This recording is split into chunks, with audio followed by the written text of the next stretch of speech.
Giratina, the most evil Pokemon of all time, the literal incarnation of Satan.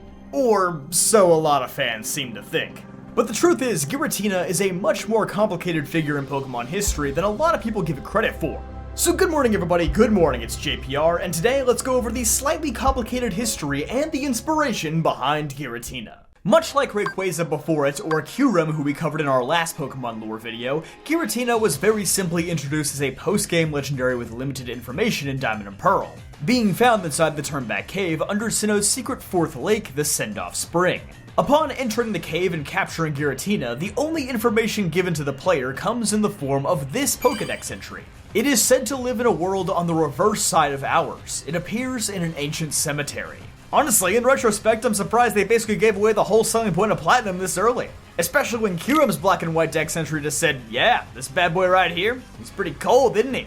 Even the Send-Off Spring is pretty subtly genius in its design, as it's literally a reversed version of the other three Sinnoh lakes, being a lake surrounded by land rather than land surrounded by water like the other three. Pretty awesome foreshadowing, I'm not gonna lie. But as expected, Giratina's role in the game will be drastically expanded upon in Pokemon Platinum, which formally introduced Giratina's distortion world and established its role as the personification of antimatter. This is an underrated detail that I actually love about Sinnoh's creation trio, as their typings actually all reflect the three states of matter. Dialga's steel is solids, Palkia's water is liquids, and Giratina's ghost is gas. But also antimatter. He's a little weird, but it works. Platinum also supplies Giratina with an extra Pokedex entry, saying that it was banished to the Distortion World for its violence, which would basically become the cornerstone of Giratina's entire lore.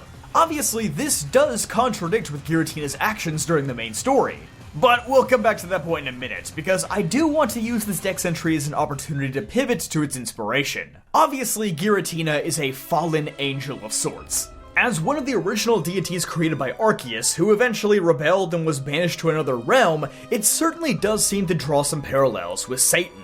And undeniably, there are some other Satan-esque aspects of its design. Obviously, its origin form resembles a snake or basilisk, an animal heavily associated with the devil. Or Voldemort. Generally, snakes don't keep good company. It of course has the oddly devil-like horns on its head, and some have pointed out the motif that it has with the number 6 in its design, such as having 6 spikes, 6 legs, and 6 wings across its two forms. 666, if you didn't know, is what we call a no bueno number. Was this coincidence? Maybe. But also, it's not the most unbelievable thing Pokemon has done. They did make Serena and Lopunny after all. Giratina also seemingly draws some inspiration from Japanese mythology, as you may expect, since most of Sinnoh's lore is heavily based on real-world Shinto mythology. The Send-Off Spring and Turnback Cave appear to borrow heavily from the concept of Yomi in Shinto mythology, or the Land of the Dead. Turnback Cave is even referred to as an ancient cemetery in Giratina's Diamond and Pearl Pokedex entry, if you'll recall. But Yomi is neither meant to be heaven nor hell. Instead, it is often described as a place where departed souls simply exist in shadowy gloom, which certainly seems to match the vibe of Send-Off Spring. It may be a spring, but between the eerie old chateau music playing in the background, the heavy fog, and the abundance of ghost-type Pokemon, it by no means feels like a peaceful paradise. Yomi is also meant to be the place where Izanami retreated following her death. As the goddess of both creation and death in Shintoism, one could say that Arceus and Giratina both represent these two sides of her. But more likely than being Satan or Izanami, Giratina is most likely inspired by the Archangel Samael, who himself is often conflated with Lucifer. See, religion and mythology is kind of muddy in real life too, it's not just Pokemon. While Samael is a destructive force, he is not inherently evil like Satan. And although he is a fallen angel, he remains a servant of God. Sometimes his actions are even seen as helpful to humanity, similar to Giratina in Pokemon Platinum. I would love to go into deeper detail here, but I am not as religiously educated as I'm making myself sound here. And I know the further I venture down this rabbit hole, the more I risk messing something up and setting the comment section on fire. So I would highly encourage you to research these things for yourself if you're interested. But we see this pop up time and again in expanded Pokemon media. While the core games hardly touch on the morality of Giratina, there is some material out there that shows us a bit more about its general character. In Pokemon Masters, when Cynthia teams up with Giratina, she describes it as a kind soul that protects us from the shadows, which, again, is exactly what it did during the climax of Pokemon Platinum.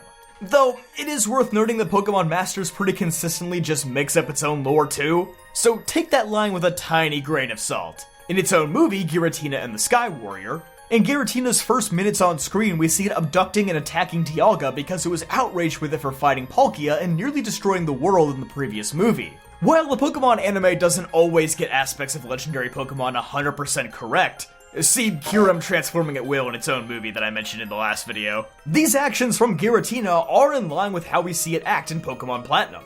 It's clear that Giratina now takes its job as a universal law enforcer very seriously. Which reminds me, I take my job of being a YouTuber very seriously, so I would really appreciate it if you subscribed and liked the video if you're enjoying it. So, is Giratina good?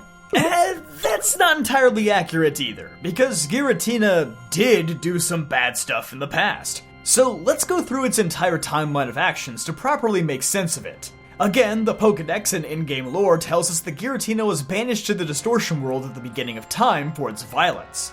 But this act of violence is left incredibly vague. What exactly did Giratina do? Did it challenge Arceus to take its role as god? Did it raise the world in fire, corrupt Dialga and Palkia? Well, we don't really know. But one theory I really like is that Giratina was actually trying to help. Maybe Dialga and Palkia, two entities who never should have met, at least that's how they're described in the Darkrai movie, clashed in the ancient past and Giratina just took things way too far trying to end the conflict. Think of him as just an unapologetically violent version of Rayquaza who periodically has to step in and put Groudon and Kyogre in timeout. And as a result of its overboard actions, Arceus banished it to the Distortion World, where it had to wait for millennia to return to the real world. During this time, Giratina developed a vengeful grudge against Arceus and wished to challenge it to a battle. And so, millions of years later, a man named Volo finally found a way to commune with Giratina. While it's unclear how he managed to do so, it's very possible that he found a way to access the Distortion World, given that he's one of the few people who knows about its existence. Volo then convinces Giratina to use its power to rip a hole in space-time over Mount Coronet, which directly leads to the events of the game unfolding. After this, Volo and the player gather all the remaining plates and once again head to the peak of the mountain, where Giratina is finally able to break back into the real world. Now, hold up, pause, because this has been another point of confusion among Pokefans on the internet. That Giratina was allegedly banished to another world, yet it seemingly is able to cross worlds at will. So, what gives? Was Giratina even really banished? And to that I have to say, well, yeah, probably. As it appears that Giratina cannot willingly just cross realms willy-nilly. Rather, Giratina can only do so in specific locations and during times where the barriers in time and space have been considerably weakened. This is contradicted by Giratina's movie where it has the power to create portals and leave the Distortion World at any time, but again, the anime does not always translate the Pokemon's abilities correctly. See again, Kyurem or basically any other Pokemon in a movie that's been able to Mega Evolve or transform for no reason. But yeah, in Diamond and Pearl, Giratina can only enter the real world at Turnback Cave, which Cynthia later describes as the boundary between worlds. Not so coincidentally, this happens right after the crisis at Spear Pillar takes place. So perhaps Cyrus weakened the barrier enough that Giratina was able to break through shortly afterward. In Platinum, it once again only comes out to stop Cyrus after Dialga and Palkia begin distorting space-time. And in Legends Arceus, it took numerous onslaughts against time and space and two literal deities arriving in Hisui for it to finally break the seal and come to the Temple of Sinnoh. So no, I don't believe that Giratina is able to travel worlds at will, only during times of great crisis. Anyway, returning to the Volo battle, this is quite the interesting fight. Not just because it hits you with the hardest fake out of all time before the final phase, but because Giratina appears to be operating under its own free will here. Volo never issues a command during the actual fight. He actually just idly stands there as Giratina attacks the player. So yes, Giratina could be seen as a force of evil here, acting on its own accord, though I would say this is more than likely just because the player is the main obstacle between Giratina and Arceus. And you are holding the other 16 plates, which I believe Giratina can definitely sense. But after Giratina's defeat, it flees back to the Cobalt Coastlands and Turnback Cave. Shortly after chasing Giratina down and capturing it, Leviton says, Volo eventually returned and told me more about what happened at the Temple of Sinnoh. He said that Giratina chose to protect the land of Hisui after discovering it was no match for you. This makes sense, as it's presumably the first time that Giratina has been back to the real world since its banishment. And Giratina probably realized that if it couldn't defeat Rhea or Akari, then it would certainly be no match for Arceus. So effectively, at this moment, Giratina basically squashes the beef that it has with Arceus and decides that it's not worth pursuing any longer. Hundreds of years later, we see this change in Giratina's outlook firsthand. Rather than using Cyrus's attempt to recreate the world as another opportunity to break through to Spear Pillar and challenge Arceus, Giratina instead acts in defense of the two worlds, abducting Cyrus to the Distortion World where he can do no harm. Pokemon Generations even expands on this event a bit more, showing that Giratina was the one who actually freed Dialga and Palkia from the Red Chain's control. And even when Cyrus is taken to the Distortion World, Giratina does not punish or attack him any further. It's pretty clear that Giratina has very much mellowed out since its days in Old Hisui, despite its outrage at Cyrus's attempt to destroy the world. Harkening back to its inspiration from Samael, Giratina is merely delivering justice. So, in summary, is Giratina an evil Pokemon?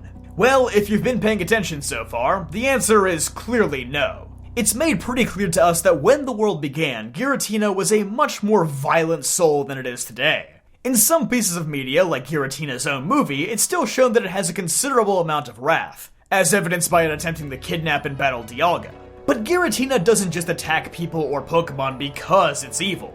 It attacks Rhea and Akari in Legends Arceus because it wants to face Arceus. It attacks Cyrus at Spear Pillar because it wants to protect both the real world and its own world. While Giratina certainly takes inspiration from a few classically evil figures in religion, Giratina itself is much more complex than that. And it's kinda surprising how this Pokemon has been around for nearly 20 years now and people still misunderstand its purpose.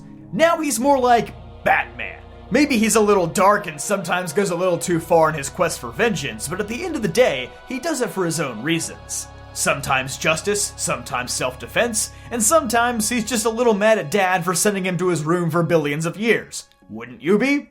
So there you have it, that is the real lore behind Giratina. What are your thoughts on it? Let me know in the comment section down below. But don't forget to leave a like on this video if you enjoy, subscribe for more videos just like this one, and I'll see you guys next time.